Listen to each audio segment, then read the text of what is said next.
Bismillahirrahmanirrahim. Assalamualaikum warahmatullahi wabarakatuh. Alhamdulillahi rabbil alamin. Hamdan katsiran thayyiban mubarakan fi kama yuhibbu rabbuna wa yardah. Wa asyhadu an la ilaha illallah wahdahu la syarikalah wa asyhadu anna Muhammadan abduhu wa rasuluh.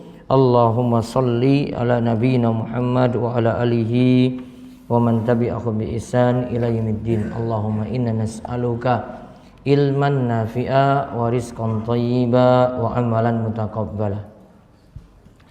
Puji syukur kita panjatkan pada Allah, salawat dan salam semoga tercurah pada junjungan kita Nabi besar Nabi Agung Muhammad sallallahu alaihi wasallam. Bapak dan ibu-ibu, para jamaah sekalian yang semoga senantiasa dirahmati Allah, kita pada kesempatan malam hari ini kembali lagi membahas masalah ibadah dari kitab Umdatul Ahkam karya Syekh Abdul Ghani Al-Maqdisi, di mana kita masih melanjutkan tentang zikir setelah sholat. Di hadis yang terakhir yang telah kita bahas yaitu dari Abdullah bin Abbas radhiyallahu anhuma, bahwasanya Nabi SAW mengeraskan bacaan zikir beliau ketika beliau selesai dari sholat. Kemudian Ibnu Abbas mengatakan, kami mengetahui beliau selesai dari sholat dengan bacaan zikir tersebut. Kemudian dalam lafaz yang lain dikatakan, makunna na'rifu inqida as-sholatin Nabi SAW illa bitakbir. Kami mengetahui Nabi Sallallahu Alaihi Wasallam merampung dari sholat ketika beliau membaca takbir, yaitu membaca Allahu Akbar. Dan sekarang kita lihat hadis nomor 132 dari Warad budak Mughirah bin Syu'bah. Ini masih membicarakan tentang zikir ba'da sholat. Disebutkan dari Warad, bekas budak dari Mughirah bin Syu'bah, bahwa Mughirah bin Syu'bah amla alayya al-Mughirah bin Syu'bah fi kitabin ila Muawiyah. Mughirah bin Syu'bah memintaku menulis hadis untuk dikirim kepada Muawiyah. Jadi ada hadis yang nanti dikirim kepada Muawiyah. Apa isi hadisnya? Annan Nabiyya sallallahu alaihi wasallam, bahwasanya Nabi sallallahu alaihi wasallam kana yaqulu, beliau itu mengucapkan fi duburi kulli salatin maktubatin, setelah selesai dari sholat 5 waktu, yaitu beliau mengucapkan la ilaha illallah wahdahu la syarikalah lahul mulku wa lahul hamdu wa huwa ala kulli syai'in qadir. Allahumma la mani'a lima a'taita wa la mu'tiya lima mana'ta wa la yanfa'u zal jaddi minkal jaddu. Artinya, la ilaha illallah wahdahu la syarikalah, tidak ada ilah sesembahan yang berhak disembah selain Allah, yang esa dan tidak ada sekutu bagi Allah. Tidak ada sekutu bagi Allah Subhanahu wa taala. Lahul mulku wa lahul hamdu. Allah yang memiliki segala kerajaan. Walahul hamdu, Allah yang memiliki segala pujian. Wa huwa ala kulli syai'in qadir, dan Allah Maha Kuasa atas segala sesuatu. Allahumma la mani'a lima a'taita, ya Allah tidak ada yang dapat menahan dari apa yang engkau berikan. wala mu'tiya lima mana'ata, dan tidak ada yang dapat memberi jika engkau tahan. Wala yanfa'u dzal jaddi minkal jaddu, dan tidak bermanfaat kekayaan orang yang kaya di hadapanmu sedikit pun. Wa fi lafdhin, dalam lafaz yang lain disebutkan wa kana yanha an qila wa qal wa idha'atil mal wa kasratis su'al. Dalam lafaz yang lain beliau sallallahu alaihi wasallam itu melarang untuk berkata yang tidak jelas. Ya, berkata yang tidak jelas. Nanti ada penjelasannya. Wa idha'atil mal, beliau melarang juga dari membuang-buang harta. Kemudian beliau juga melarang dari kasratis su'al, banyak bertanya. Wa kana yanha an uquqil ummahat wa wa'dil banat wa man'in wahad. Dan Nabi SAW juga melarang untuk mendurhakai ibu.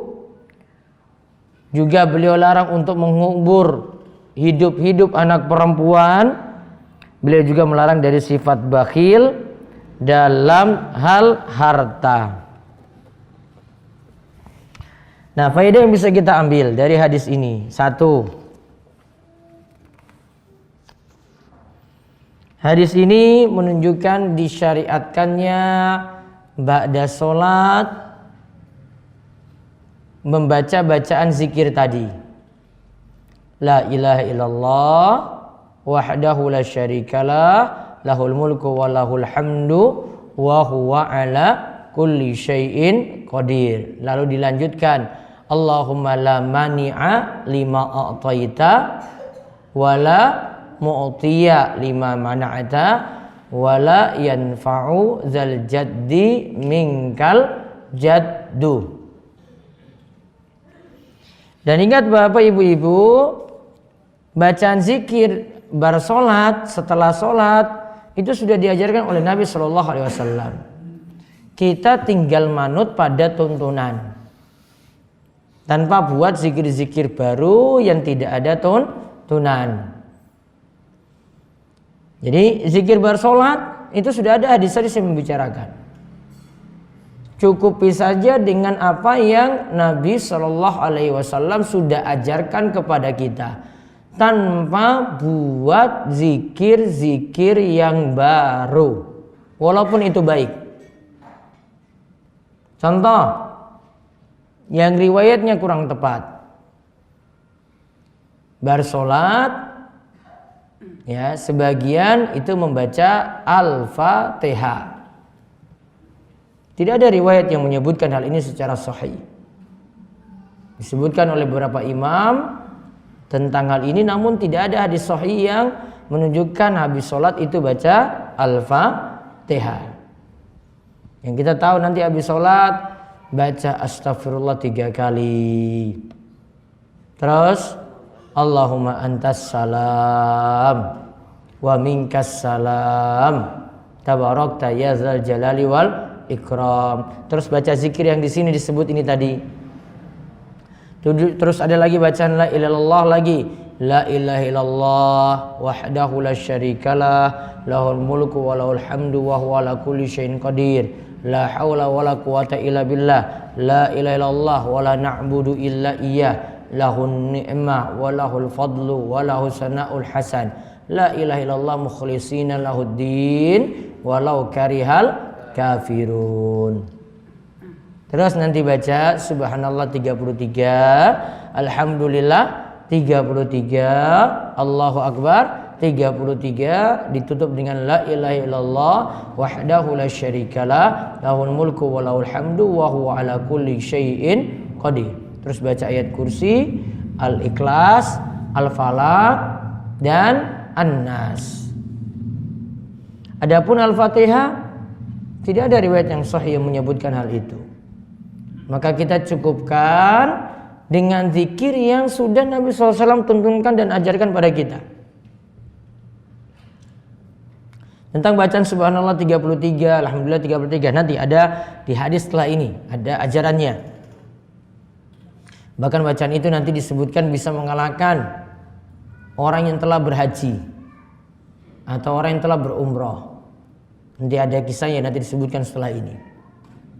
Nah intinya mau berzikir ba'da sholat sesuaikan dengan apa yang telah diajarkan oleh Nabi kita Muhammad Sallallahu Alaihi Wasallam, tanpa buat zikir-zikir yang baru, nggak buat tambah-tambahan. Walaupun niat kita itu baik, niat baik saja dalam beramal itu nggak cukup sampai sampai sesuai dengan tuntunan Nabi Sallallahu Alaihi Wasallam. Contoh dulu di masa silam ada yang niatannya baik juga. Nah ini saya contohkan satu hadis yang berkaitan dengan kurban. Namun di sini menunjukkan urgensinya kita manut pada tuntunan. Orang ini sebelum sholat Id itu sudah lapar dulu. Maka dia lihat ada kambing kurban. Maka dia sembelih sebelum sholat. Kemudian dia lapor pada Rasulullah SAW, wahai Rasulullah SAW, saya sembelih kambing kurban ini sebelum saya berangkat sholat. Saya sudah lapar sekali, ini mau saya pakai sarapan dulu. Terus dia beritahu pada Rasulullah SAW, maka ketika itu Rasulullah SAW itu beritahu kepadanya, kamu lakukan seperti itu, syatuka syatulahmin. Kambingmu tadi itu cuma kambing biasa, bukan kambing kurban. Cuma daging biasa yang kamu makan. Boleh kamu makan tadi dagingnya, namun statusnya bukan lagi apa? Bukan lagi kurban. Kenapa? Tidak manut tuntunan Nabi SAW. Harusnya nyembelih kurban itu setelah sholat Id. Namun dia menyembelihnya kapan? Sebelum sholat Id. Apa jadi akibatnya? Cuma beda waktu saja ini. Padahal niatnya baik ini. Apa tadi niatannya? Apa niatannya? Supaya bisa sarapan pagi. Apa sarapan pagi nggak boleh pakai daging kambing? Boleh atau enggak? Ya boleh-boleh saja. Namun salah. Itu nggak jadi kurban lagi. Maka Nabi SAW katakan syatu kasyatul lahmin. Kambingmu cuma kambing biasa saja, bukan kambing kurban, karena tidak manut tuntunan. Maka sama seperti bacaan zikir tadi, bacaan zikir harus manut pada tuntunan. Maka kita pelajari zikir di sini semuanya berdasarkan dalil. Sudah dari situ tuntunan para ulama memberikan kita itu contoh, ya mereka simpulkan dari hadis-hadis yang sahih. Tinggal kita amalkan saja. Kemudian faedah yang berikutnya lagi, hadis ini menunjukkan keutamaan sahabat Muawiyah. Hadis ini menunjukkan keutamaan sahabat Muawiyah.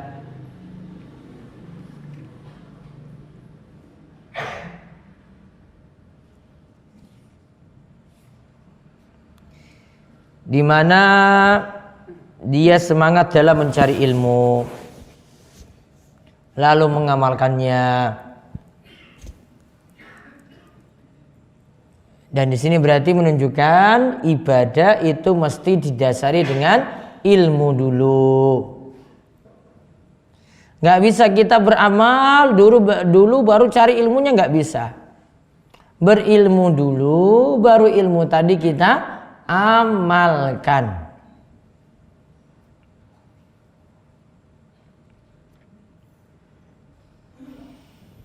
Kemudian faedah yang berikutnya lagi, ini tentang kandungannya.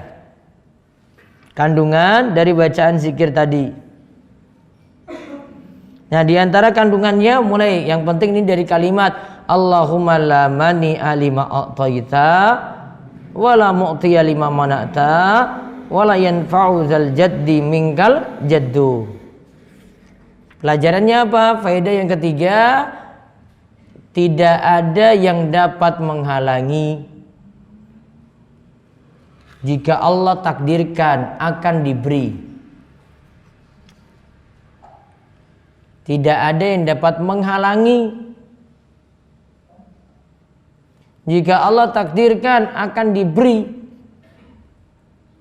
Pokoknya kalau itu sudah jadi takdir Allah, kita mau cegah itu untuk datang nggak bisa. dalam hal apapun, dalam hal rezeki. Allah takdirkan itu, kita nggak dapat, yang nggak dapat. Walaupun nanti ada orang lain yang mau beri. Namun kalau Allah takdirkan kita nggak dapat, ya nggak dapat. Rezeki dipahami seperti itu. Wala mu'tiya lima mana'ta. Dan tidak ada yang dapat memberi jika engkau halangi. Ya, tidak ada yang dapat memberi jika engkau itu halangi. Allahumma la mani'a, tidak ada dapat mengalami jika engkau beri. Jadi kalau Allah takdirkan hujan turun, sudah hujan turun. Walaupun ada yang berusaha untuk cegah hujan tadi itu turun. Apa pakai apa kalau hujan itu dicegah? Nah, pawang-pawang hujan. Dia buat hajatan besar pakai pawang hujan yang paling sakti sekalipun, kalau Allah ditakdirkan di situ akan turun hujan, nggak ada yang bisa halangi. Ya, tidak ada yang bisa halangi. Kemudian wala mu'tiya lima mana'ta. Kalau Allah sudah halangi, tidak ada yang bisa beri. Kalau Allah takdirkan, ini kamu nggak dapat, ya sudah. Walaupun engkau cari mati-matian. Allah takdirkan, ini bukan rezekimu. Walaupun dicari mati-matian, nggak akan dapat. Ini bukan jatahmu, yang kamu cari mati-matian juga nggak akan dapat. Semuanya tergantung dari apa yang Allah itu putuskan. Berarti kesimpulan dari doa ini sama dengan kaidah yang disebutkan oleh para ulama tentang masalah takdir. Masya Allahu kana wa ma lam yasha lam yakun. Apa yang Allah kehendaki pasti terjadi. Yang tidak Allah kehendaki tidak akan terjadi. Ingat kaidahnya ya. Apa yang Allah kehendaki itu pasti terjadi. Dan yang tidak Allah kehendaki tidak akan terjadi.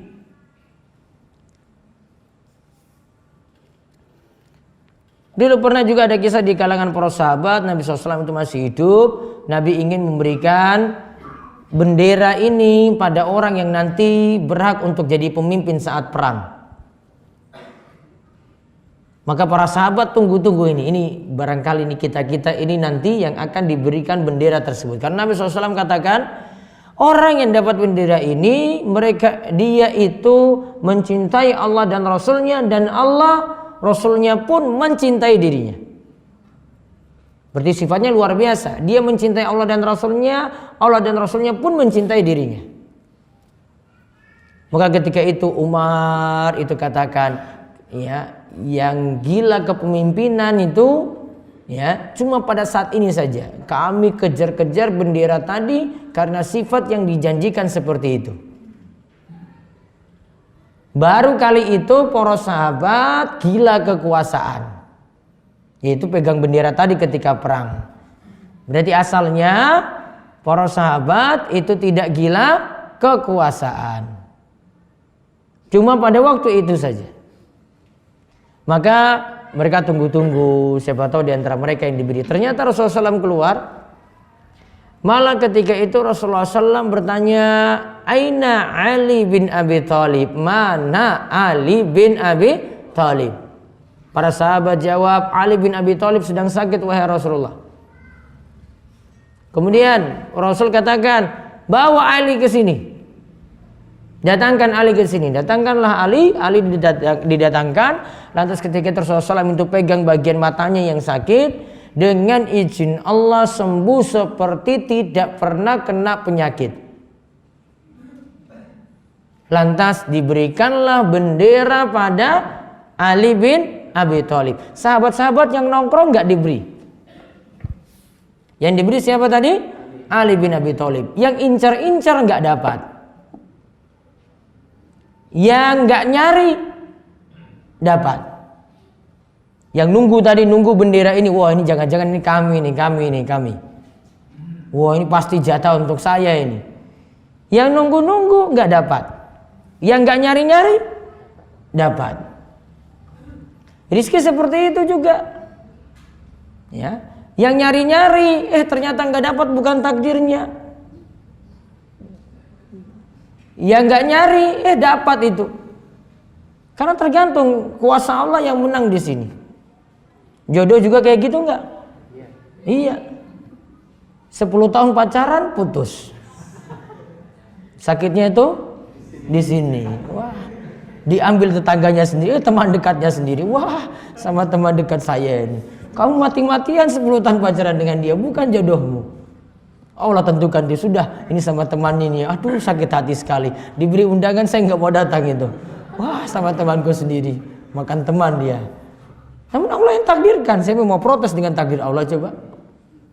Yang nyari-nyari, ya, yang kejar-kejar, yang bersama dia itu 10 tahun nggak jadian. Ternyata cuma ketemu 1 minggu, besok-besok sudah dilamar. Ya sudah, naik pelaminan dengan dia. Bisa nggak kayak gitu? Oh bisa aja. Ini bukan sinetron ini, nyata ada juga. Ya.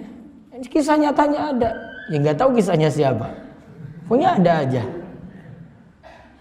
Itu namanya takdir kayak gitu. Ini tadi Ali itu, Ali nggak hadir dalam majelis itu, iya kan? Ali nggak hadir, sakit malahan. Dia nggak ada pikiran itu ambil bendera. Umar, sahabat-sahabat yang lain nunggu-nunggu, wah ini kayaknya jatah kami ini. Mereka diskusi tuh nih yang dapat, yang pas dapat tuh kami ini. Ternyata Rasulullah SAW keluar cuma tanya, Ali bin Abi Thalib itu ada di mana? Nggak tanya Umar, nggak tanya sahabat-sahabat yang lainnya, cuma tanya Ali bin Abi Thalib. Dan ini sekaligus hadis yang menunjukkan keutamaan sahabat Ali bin Abi Thalib. Karena dia itu mencintai Allah dan Rasulnya, Allah dan Rasulnya juga mencintai dirinya. Nah ini sama dengan zikir tadi. Jadi kalau bapak-bapak, ibu-ibu, para jamaah baca Allahumma la mani alima ataita wa la mu'tiya lima mana'ta wa la yanfa'u zal jaddi minkal jadd, itu maknanya sama seperti tadi kalimat Masya Allah kana wa malam yasha' lam yakun. Segala sesuatu yang Allah kehendaki itu pasti terjadi, yang tidak Allah kehendaki tidak akan terjadi. Maka yang tidak Allah kehendaki itu kita mau kejar-kejar pun gak akan bisa. Itu kalau Allah tidak kehendaki kita kejar-kejar pun gak akan bisa. Usaha kita mati-matian pun juga gak akan dapat. Semua serahkan pada Allah. Namun kalau ada sudah kita takdirkan pada kita, ya gak akan kemana.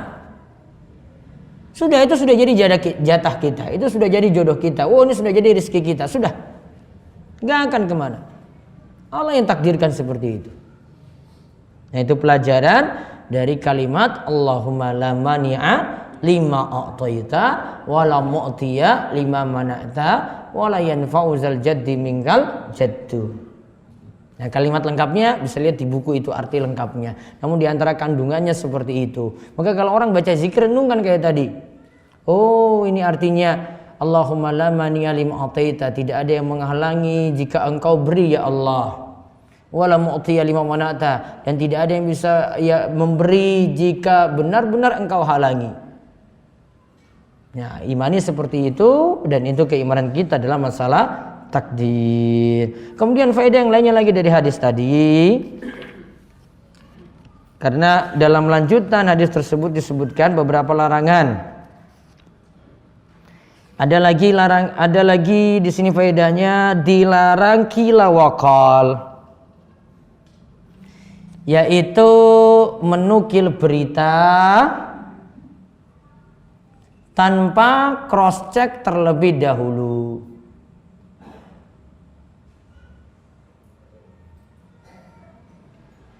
Cuma dengar-dengar isu saja. Isu, sampaikan lagi pada yang lainnya, sampaikan lagi pada yang lainnya, sampaikan lagi pada yang lainnya. Cuma dengar berita ini, oh jadi panas, disebarkan lagi, sebarkan lagi, sebarkan lagi. Oh ini ada gosip menarik nih, disebarkan lagi, disebarkan lagi, disebarkan lagi. Oh ini ada yang kirim broadcast menarik nih, sudah di forward lagi ke orang lain, diteruskan lagi ke orang lain. Padahal belum tentu benar. Sama ini lagi panas-panas, mau panas-panas pemilu, kayak mau ganti-ganti presiden kan, enggak. Itu berita-berita itu wah macam-macam. Seolah-olah itu semua berita itu enggak benar, itu semuanya itu. Sibuk dengan itu, capek sendiri. Yang sana demo, yang ini pingin ini, yang ini pingin itu, yang ini pingin deklarasi macam-macam. Akhirnya dicegat polisi macam-macam. Wah sudah nggak usah ikuti, mendingan baca berita lain saja. Ya, berita olahraga itu lebih pasti daripada berita kayak begitu. Ya, mendingan tahu skor Asian Games dibandingkan itu. Iya kan? Skor Asian Games sudah tahu. Oh ini 2-1 sudah. Wes Indonesia kalah. Ya wes sudah kalah. Sudah pasti itu. Apa ada yang bohong coba di berita kayak gitu? Nah, ada ini hoax ini nggak ada, ini Indonesia nggak kalah ini, nggak ada, itu pasti berita pasti itu. Lebih enak gitu, enjoy saja. Oh ya wes kalah, sudah. Pada baca berita-berita kayak tadi nggak jelas berita semuanya. Ya, nggak nambah keimanan juga. Apa imannya jadi nambah? Baca kayak gitu nggak nambah itu. Imam sampaikan dalam khutbah Jumat juga imannya jamaah jadi nambah juga? Oh enggak, jamaah jadi tambah bingung aja, dia digelisah terus, jadi nggak tenang hidupnya juga. Beda kalau sampaikan Al-Quran, sampaikan hadis, sampaikan apa adanya, sampaikan kewajiban-kewajiban, sampaikan larangan-larangan, wah itu dapat ketenangan. Oh iya ya, ini saya baru tahu ya ini. Nambah amal itu, ya nambah amal. Maka sibukkan saja. Jadi kalau jadi khotib, jadi penceramah, sampaikan saja apa saja yang dalam Al-Quran, sampaikan dalam hadis. Nggak usah up to date, nggak usah. Ya. Sampaikan Al-Quran dan hadis itu nggak mesti up to date gitu. Oh saya harus sampaikan ini sesuai ini zamannya, ini apa ini ya? Saya sampaikan apa ya hadisnya? Nggak mesti. Sampaikan apa adanya. Ini kita belajar di sholat, ini kehidupan kita sehari-hari ini. Nggak mesti up to date. Ini berita kuno ini. Namun kita butuh karena dipakai untuk beramal. Ini lebih manfaat. Betul nggak? Atau tadi mau kembali ke berita koran lagi itu? Enggak, ini nanti besok berubah lagi itu. Besok diralat lagi, oh berita ini nggak benar. Nah kalau coba kaji ini, ada yang bilang ini nggak benar, ini hadis-hadis? Nggak ada. Kita amalkan langsung. Oh terima ini, oh alhamdulillah saya tadi dapat ajaran zikir ba'da sholat. La ilaha illallah wahdahu la syarika lah, lahul mulku wa lahul hamdu wa huwa ala kulli syai'in qadir. Sudah, Allahumma la mani'a lima ataita wa la mu'tiya lima mana'ta wa la yanfa'u zal jaddi minkal jaddu. Jangan sibukkan dengan qila wa qol. Apa tadi qila wa qol? Menukil berita tanpa cross check terlebih dahulu. Sama juga Bapak Ibu-ibu dapat sekarang kan amal-amal itu kita bisa tahu juga dari WhatsApp. Kalau sudah dapat amalan yang aneh-aneh nggak usah diteruskan. Kok ini dia sebarkan, siapa yang puasa Arafah 2 tahun, maaf 2 tahun. Siapa puasa Arafah itu, Arafah 9 Zulhijjah maka dapat pahala, dapat ampunan dosa 2 tahun.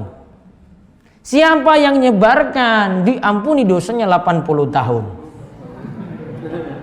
Enak banget, saya nggak usah puasa saja. Jaga apa? Sebar berita aja itu. Enak banget itu loh, cuma sebar aja, yang penting ada paketan kan ya kan? Wah disebar aja sudah.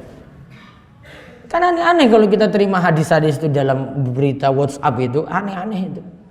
Orang forward saja. Macam-macam. Tentang masalah amalan kayak gitu juga. Jadi kalau sudah ada kalimat di bawahnya teruskan, diharapkan teruskan kepada yang lainnya, nggak usah aja. Ngapain? Kecuali kalau sudah ada sumbernya jelas, oh ini hadis Bukhari, Muslim. Yang berbicara ini para ulama terangkan lagi hadis itu. Imam ini mengatakan tentang hadis tadi kalimatnya gini. Oh sudah yakin itu yang sumbernya dari siapa, tulisannya dari siapa, teruskan pada yang lainnya. Cross check terlebih dahulu.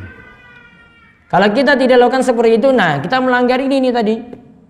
Rasul Shallallahu Alaihi Wasallam melarang qila wa qol, menukil sesuatu tanpa cross check terlebih dahulu.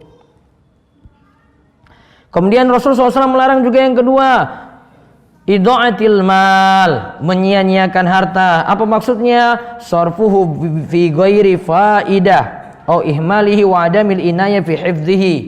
Maksudnya adalah harta tersebut dimanfaatkan untuk hal-hal yang tidak manfaat. Harta tersebut dimanfaatkan untuk hal-hal yang tidak manfaat. Maka harta yang baik itu kalau dimanfaatkan untuk kebaikan, ketaatan, untuk ibadah. Nih nabung uang, mudah-mudahan tahun depan bisa kurban lagi. Bagus. Ya, dia simpan uangnya tadi untuk bisa kurban lagi tahun depan. Ada yang memperhatikan uangnya lagi. Ya, ini mudah-mudahan nanti mencapai di atas nisab. Sehingga bisa dikeluarkan 2,5%. Oh, dia jaga di atas nisab ini. Wah, saya gak mau manfaatkan dulu lah. Tunggu saya keluarkan dulu di atas nisab dulu ini capai. Baru saya nanti keluarkan untuk kebutuhan. Dia tidak menyia-nyiakan harta, memanfaatkan hartanya untuk kebaikan, untuk ketaatan, untuk ibadah. Tadi untuk zakat, tadi untuk kurban. Pentingkan, ada sesuatu yang lebih penting, pentingkan itu. Yang punya kemampuan lebih lagi, masih umurnya juga masih mencukupi, bisa daftar haji. Nunggu berapa tahun sekarang? Hah? Nunggu berapa tahun? 18 tahun. Sudah 22? Iya, sekarang kan masih muda kan, masih 20 tahun kan? Nah, bisa nanti. Nabung dulu. DP-nya berapa?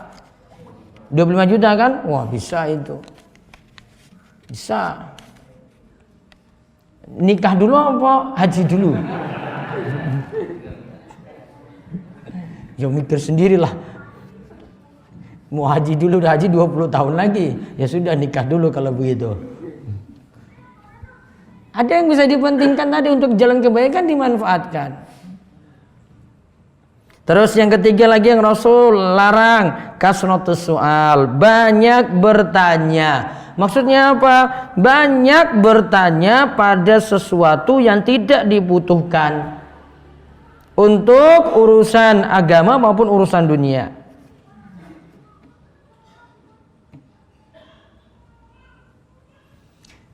Juga maksudnya kasratus soal ini adalah banyak meminta-minta atau mengemis. Makna yang kedua berarti ya, banyak meminta-minta atau mengemis. Islam itu melarang untuk mengemis tadi. Kenapa? Islam motivasi umatnya untuk bekerja keras, nggak meminta-minta. Nah, kalau yang dimaksudkan tadi banyak bertanya untuk hal yang tidak dibutuhkan, itu contoh bertanya untuk sesuatu yang belum terjadi. Bertanya untuk sesuatu yang belum terjadi. Ustadz, gimana kalau saya berada di planet Mars nanti? Nanti lagi. Belum ini ya. Dia belum mau berangkat ini. Gimana kalau saya nanti di planet Mars? Terus saya mau laksanakan sholat seperti apa? Ngadap kiblatnya gimana? Jawabannya apa? Hah? Jawabannya apa? Ngadap kiblatnya kemana? Mana Pak? Jawabnya kemana Pak? Di planet Mars, ngadap kiblatnya ke arah mana? Kalau di sini kita ngadap barat. Kalau di planet Mars, hah? Ada kemana saja boleh. Kalau saya nggak mau jawab. Iya, saya tanya dulu kapan berangkatnya. Nggak ada faedah jawab juga itu. Terlalu pertanyaan tingkat tinggi. Untuk apa dijawab coba? Terus kalau sudah dijawab nih, sudah. Apalagi dia mau amalkan itu? Bu astronot juga bukan. Ya. Dia juga belum jadi astronot, belum jadi apa-apa coba. Apa manfaatnya kalau dijawab? Nah itu tadi contoh pertanyaan yang tidak dibutuhkan seperti itu. Ya, contoh pertanyaan yang tidak dibutuhkan seperti itu. Contoh lagi misalnya, Ustadz, kalau saya menyelam dalam air, sudah berada di dalam laut itu, dasar laut, saya sholatnya bagaimana? Wudunya bagaimana? Bus, itu sudah kalimatnya itu. Saya wudu kayak bagaimana? Ya, saya junub, ya mandinya bagaimana? Wah, sudah tingkatan pertanyaan tingkat tinggi itu. Ngadap mana lagi? Dia bilang kamu kurang kerjaan sholat di situ, naik aja ke atas. Sholat di atas, ngapain sholat di situ? Bikin susah diri saja kan? Pertanyaan nggak dibutuhkan. Pertanyaan yang kita nggak butuh. nggak butuh saat ini, belum terjadi, ya. Para ulama selalu katakan tunggu kalau itu terjadi dulu baru ditanyakan. Ya, maka kalau mau bertanya cukup sesuatu yang kita butuhkan. Dan orang itu kalau dengar kok pertanyaannya gampang, jangan tertawa. Ada orang yang belum paham. Ya, jangan tertawa dengan pertanyaan. Kita mungkin belum tahu, namun belum tahunya dia itu dia senang sekali kalau bisa dijawab itu. Alhamdulillah saya jadi jelas seperti ini. Karena ada pertanyaan aneh, wah kok kayak gitu ditanyakan. Ya, memang ada yang belum tahu. Kalau ada yang belum tahu, diam aja. Oh dengar kayak gini, oh iya ini pas dengan saya juga jawabannya sama seperti itu. Gak usah tertawakan orang kalau ada yang bertanya seperti tadi. Pertanyaan yang gampang-gampang, yang ini keseharian dia dapati. Ada orang yang memang belum paham sama sekali. Maka hargai dia. Dia bertanya, ya butuh jawaban, ya nanti ustadznya atau pembicaranya yang nanti akan memberikan jawaban seperti itu. Kemudian hadis ini juga menunjukkan larangan durhaka pada ibu. Di sini disebutkan ibu karena ibu itu haknya lebih besar daripada ayah. Karena ibu haknya itu lebih besar daripada ayah.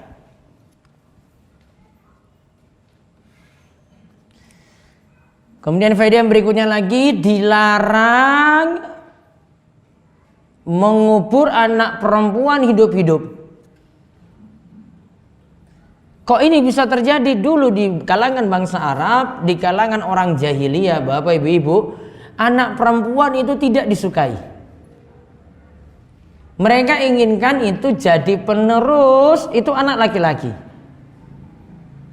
Maka kalau ada anak perempuan yang lahir, itu jadi aib besar. Maka untuk menutupi aib ini mereka mau kuburkan anak perempuan itu hidup. Ya. Mau kuburkan anak perempuan hidup. Nah, ini dilarang di sini. Dan Islam ajarkan anak perempuan itu benar-benar diagungkan kalau di masa Nabi kita Muhammad SAW. Diperlakukan anak perempuan tetap dapat waris. Kalau di masa jahiliyah nggak boleh dapat waris. Ya, anak perempuan masih tetap dapat waris. Kalau di masa jahiliyah tidak ada waris, hak waris untuk anak perempuan. Tanda Islam masih mengagungkan perempuan. Kemudian juga larangan yang terakhir, dilarang bakhil atau pelit dalam masalah harta.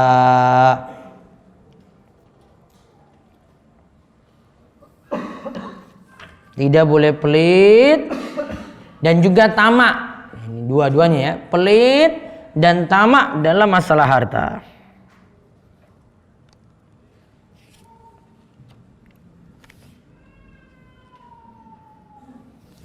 Jam 6 berapa?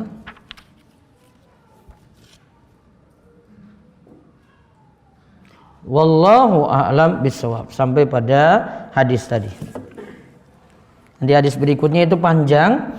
Hadis 133 itu panjang, menceritakan tentang zikir ba'da sholat juga.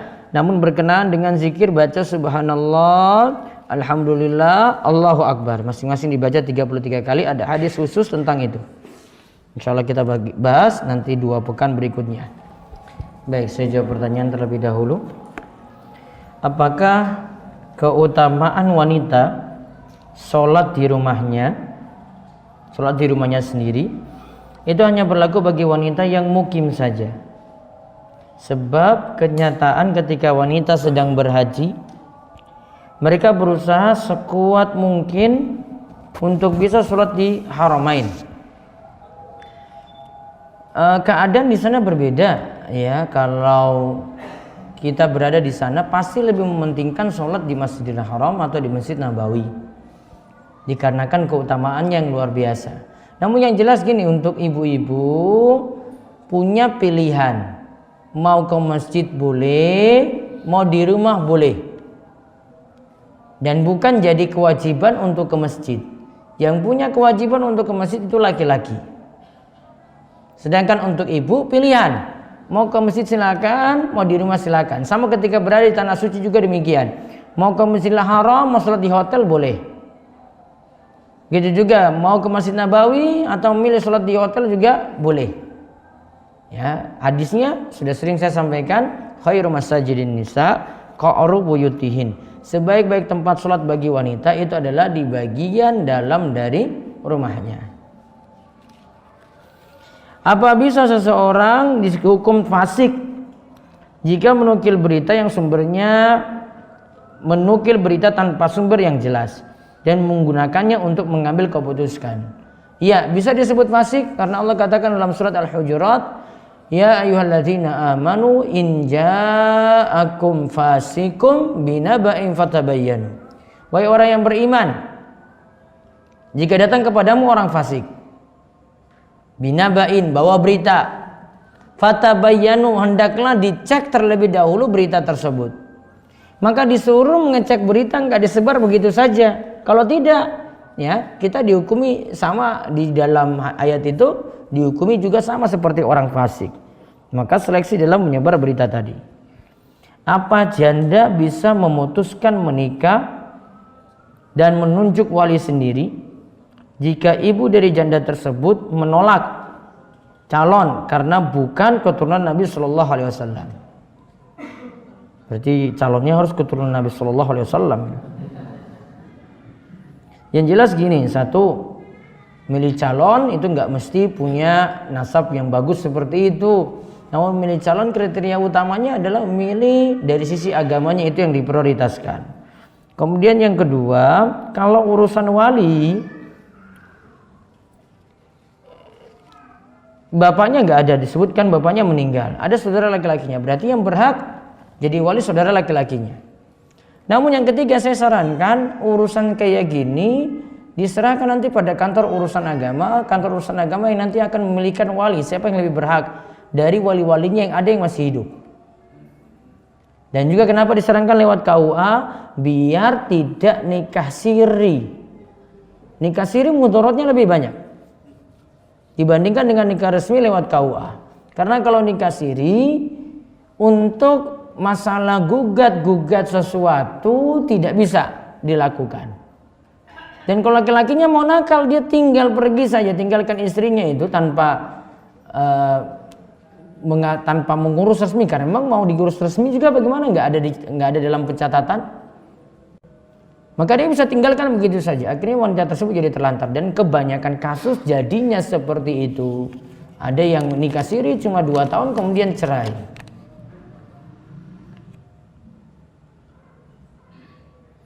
Ibu saya dulu adalah seorang Katolik, sudah masuk Islam ketika akan menikah dengan bapak saya. Tapi saat ini belum mau untuk beribadah, sholat, puasa maupun berhijab. Bagaimana bentuk berbakti saya kepada ibu karena saya seorang anak laki-laki? Mohon doanya Ustadz untuk ibu saya, semoga Allah memberikan hidayah kepada orang tua saya. Mudah-mudahan Allah berikan hidayah supaya ibu bisa menjalankan ibadah dengan baik. Tinggal didakwahi terus. Saya khawatirnya malah dia masuk Islam cuma karena status nikah. Kalau suaminya meninggal dunia, balik lagi nanti seperti itu. Sayang sekali. Maka nasihati ibu baik-baik. Tetap dia diperintahkan untuk jalankan ibadah dengan benar. Sholat disuruh juga. Ya, kalau dia belum bisa sholat yang baik, diajarkan oleh anaknya langsung. Dan ibu diajarkan juga untuk memakai jilbab.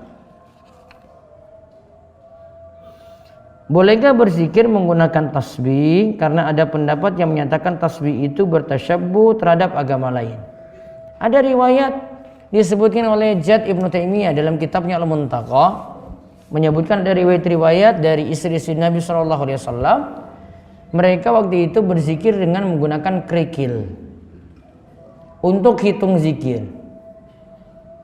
Dan ini mirip seperti biji tasbih. Maka sebagaimana pendapat dari Syekhul Islam Ibnu Taimiyah, masih boleh berzikir dengan menggunakan biji tasbih dengan catatan. Kata Syekhul Islam Ibnu Taimiyah, tidak boleh niatannya riya. Dia bawa biji tasbih besar, dia kalungkan di leher. Kalau tujuannya yang dikalungkan di leher ini supaya orang-orang lihat, wah, ini memang orang ini rajin zikir benar. Kalau memang niatannya kayak gitu, wah malahnya jadi sia-sia. Disembunyikan juga. Dia boleh menggunakan alat bantu seperti itu, ya. Namun yang jelas berzikir dengan menggunakan jari jemari lebih afdol daripada menggunakan biji tasbih. Ada tips dari buku saku yang saya tulis di sini, di buku Seret Rezeki Surit Jodoh. Ada tips itu mengadukan segala hajat hanya kepada Allah lewat doa. Yang jadi pertanyaan saya adalah, adakah amalan-amalan tentang agar doa kita lebih cepat didengar dan diijabahi? Mungkin waktunya, adabnya berdoa yang baik. Bisa dilihat di buku saya yang lainnya. Ada 2 buku lagi yang lainnya untuk lengkapi. Yang pertama buku 50 catatan doa. Ya, 50 catatan tentang doa. Situ buku ini khusus membahas adab-adab. Adab berdoa bagaimana, waktu berdoa yang terbaik bagaimana, keadaan berdoa yang terbaik seperti apa, cara berdoa bagaimana supaya doanya itu mudah diijabahi. Ya, baca buku itu, beli lagi ya buku dengan judul 50 catatan tentang doa. Atau kalau mau lihat videonya ada di Instagram di Rumah Iso TV, itu sudah ada videonya lengkap 50 video. Itu dengan bahasan ringkas-ringkas 1 menit sampai 50 video. Bisa disimak baik-baik. Di situ yang penting punya paket internet saja. Bagaimana cara melamar dan kiat-kiat Islami serta doa mustajab? Sebentar, ini kok macam-macam pertanyaannya. Bagaimana caranya melamar? Melamar itu disesuaikan dengan keadaan tempat masing-masing. Nggak bisa dibuat aturan-aturan untuk melamar seperti apa, tidak diajarkan. Sehingga aturannya adalah sesuaikan dengan tradisi di tempat masing-masing. Kalau ini melamar perempuan di kampung ini, ya berarti tanya-tanya cara melamarnya bagaimana, apa yang mesti dibawa, kegiatannya seperti apa, caranya bagaimana, tahu nanti dari masyarakatnya sendiri. Kiat-kiat Islami untuk doa mustajab, tadi sama seperti pertanyaan sebelumnya. Bagaimana jika pada rakaat 3 atau 4 saya tidak selesai bacaan Al-Fatihah, namun imam rukuk? Saya sebagai makmum ikut rukuk atau bagaimana? Bacaan imam standar, hanya mungkin saya yang kurang cepat. Kalau bacaan imam standar berarti langsung rukuk. Tidak selesainya dia baca Al-Fatihah, nantinya ditanggung oleh imam. Bagaimana jika kulit hewan kurban diserahkan kepada pengurus atau lembaga TPA? Baiknya nanti ditunjuk individu untuk penyerahan kulit tadi, tidak pada lembaganya namun pada individunya. Nanti silahkan, nanti setelah itu mau dimanfaatkan untuk apapun terserah. Yang penting kemanfaatannya tidak kembali pada panitia kurban, tidak kembali kepada sahibul kurban. Hadis seringkali disebut dengan as-sunnah. Kemudian apakah hukum hadis itu sunnah atau tidak wajib? Hadis itu disebut dengan sunnah, ini bukan menunjukkan hukum. Pembahasan hukum wajib sunnah itu pembahasan lain lagi. Namun hadis itu kadang disebut dengan sunnah. Jadi kita kadang menyebut sunnah Nabi SAW. Apa dimaksudkan dengan sunnah? Yaitu meliputi perkataan Nabi SAW, perbuatan Nabi SAW, persetujuan Nabi SAW, kemudian akhlak sampai sifat fisik beliau, itu juga masuk dalam istilah sunnah tadi. Sekarang ini banyak bisnis yang jika bergabung bisa mendapatkan keuntungan yang banyak. Contoh bisnis pay trend. Apakah bisnis pay trend itu halal? Dan jika halal, asal muasalnya dari mana? Dan jika haram, asal muasalnya dari mana? Saya masih belum setuju dengan bisnis pay trend. Bisa lihat di YouTube, ya, dicari fatwa dari Ustadz Irwandi Tirmizi, akan dijelaskan lebih detail lagi tentang itu. Bagaimana jika urutan zikir setelah sholat itu tidak urut seperti yang Ustadz contohkan tadi? Bolehkah? Boleh. Urutan yang tadi saya sebut, ya, kalau tidak berurutan nggak masalah. Jika ada orang yang investasi uang dengan kerjasama selama 3 tahun, jadi selama 3 tahun bagi untung dan rugi. Setelah 3 tahun modal dikembalikan utuh, apakah termasuk mudharabah atau musyarakah? Termasuk mudharabah, bagi untung dan juga bagi rugi. Ada orang yang menanyakan tentang cadar, tetapi saya tidak tahu dasarnya. Mohon berikan dasar dalilnya. Di antara dasar dalilnya, Nabi SAW itu katakan kepada orang yang mau berumrah atau berhaji, ketika sudah ihram, maka hendaklah tidak menutup wajahnya. Perhatikan kalimatnya. Kalau sedang berihram, hendaklah tidak menutupi wajahnya. Berarti sebelum berihram untuk umroh atau haji, berarti dia lagi tutup wajah. Ya, dia lagi tutup wajah. Berarti menunjukkan syariat menutup wajah sudah ada sejak dulu di masa Nabi SAW. Makanya Nabi katakan, siapa yang berihram untuk haji atau umroh, hendaklah pembuka wajahnya dibuka. Berarti sebelumnya dia dalam keadaan menutupi wajahnya. Itu satu dalil saja yang menunjukkan ada syariat semacam itu. Apakah pada saat berzikir harus masih dalam keadaan berwudu, Ustadz? Zikir pagi dan petang. Afdolnya zikir dalam keadaan berwudu. Namun kalau tidak ada wudu tidak berdosa. Baik, itu saja yang kita sampaikan untuk kesempatan sore hari ini. Insya Allah ketemu lagi di minggu depan dengan pembahasan kitab Bulughul Maram. Kita cukupkan dan tutup dengan doa kafaratul majelis. Subhanakallahumma bihamdika, asyhadu an la ilaha illa anta, astaghfiruka wa atubu ilaik. Assalamualaikum warahmatullahi wabarakatuh.